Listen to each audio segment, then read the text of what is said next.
नमस्कार, मैं रवीश कुमार। 4000 से अधिक घर, दुकान और स्कूल वगैरह तोड़े जाएंगे। क्या आपको पता है कि अतिक्रमण हटाने की इतनी बड़ी कार्रवाई हो रही है? दिल्ली से 280 किलोमीटर दूर हल्द्वानी में हजारों घर तोड़े जाने हैं।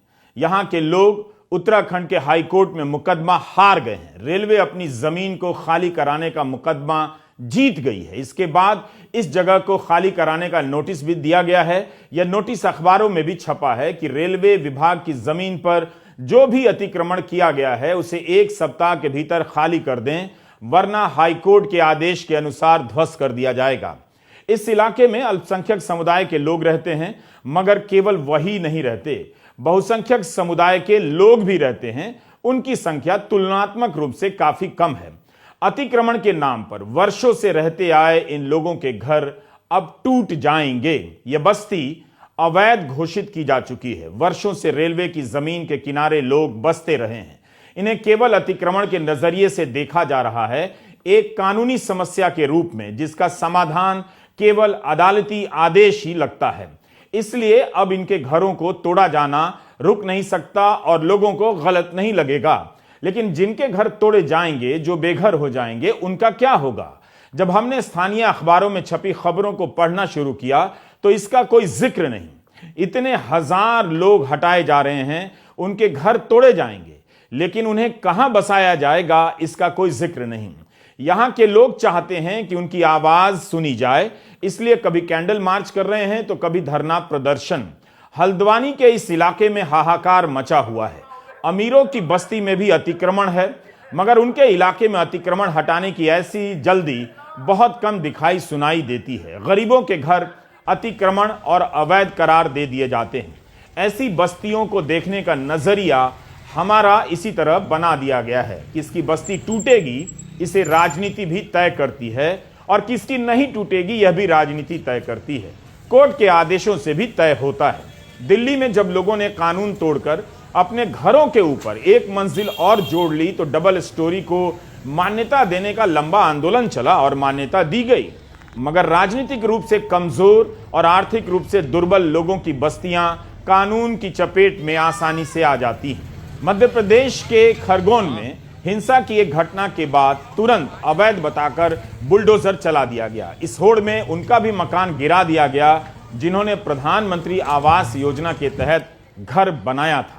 दिल्ली के जहांगीरपुरी में भी अतिक्रमण हटाने की कवायद चल रही थी, मगर प्रशांत भूषण और दुष्यंत दवे जैसे वकील सुप्रीम कोर्ट चले गए। अतिक्रमण पर रोक लगी, गरीब लोगों के घर बच गए। क्या हल्द्वानी के हजारों लोगों का घर बच सकता है? याद कीजिए उस समय क्या हुआ।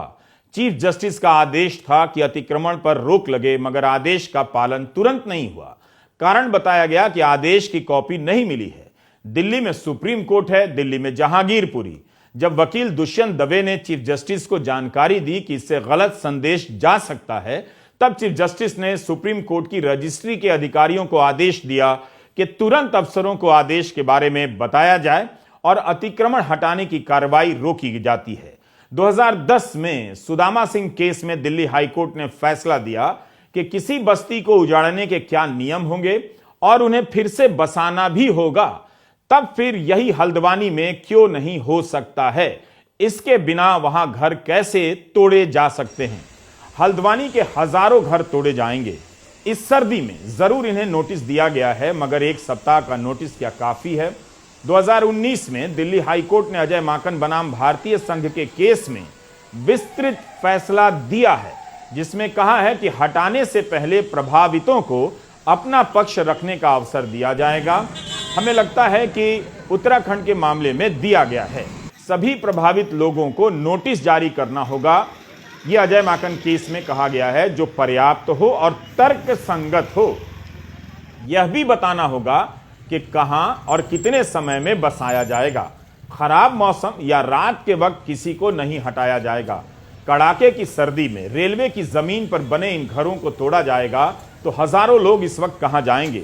दिल्ली हाईकोर्ट के आदेश के हवाले से क्या यह सवाल हल्द्वानी के मामले में जायज नहीं है कि इन लोगों को बताना होगा कि कहां और कितने समय में बसाया जाएगा? अतिक्रमण के साथ केवल उजाड़ने के सवाल नहीं है, फिर से बसाने के भी सवाल हैं। उनका क्या इंतजाम हुआ है? बरसों से बसे ये मोहल्ले अब ध्वस्त कर दिए जा सकते हैं। गरीब और मेहनत मजदूरी और अपना कारोबार करने वालों की जीवन भर की पूंजी मिट्टी में मिल सकती है।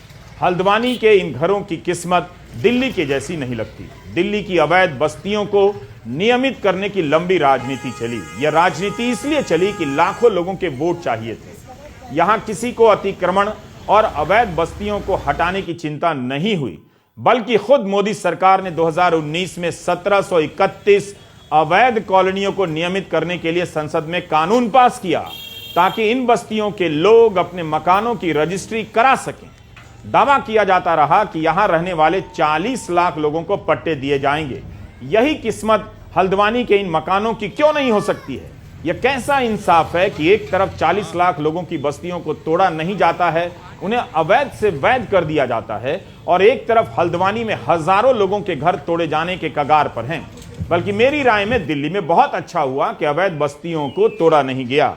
इतने लोग कहां जाते? इसलिए मेरा सवाल है कि हल्द्वानी में इतने लोग कहां जाएंगे?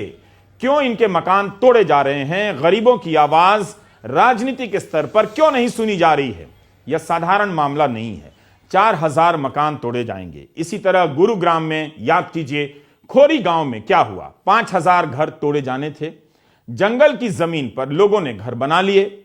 ये मकान भी सुप्रीम कोर्ट के आदेश से ही तोड़े जाने थे, मगर कोर्ट ने पूरा ध्यान रखा कि इन लोगों को कहीं और भी बसाया जाए।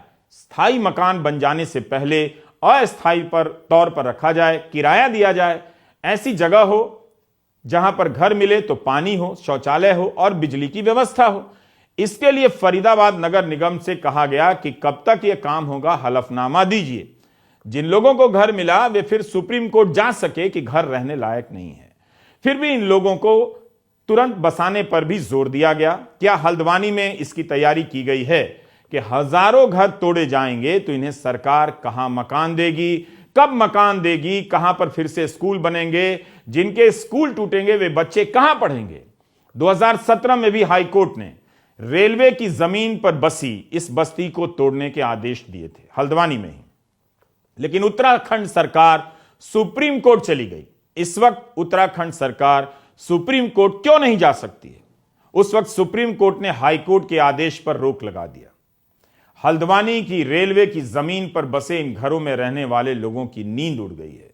वे मीडिया चिल्ला रहे हैं, धरना प्रदर्शन कर रहे हैं, चाहते हैं कि दिल्ली तक उनकी आवाज पहुंचे, लोगों की नजर पहुंचे।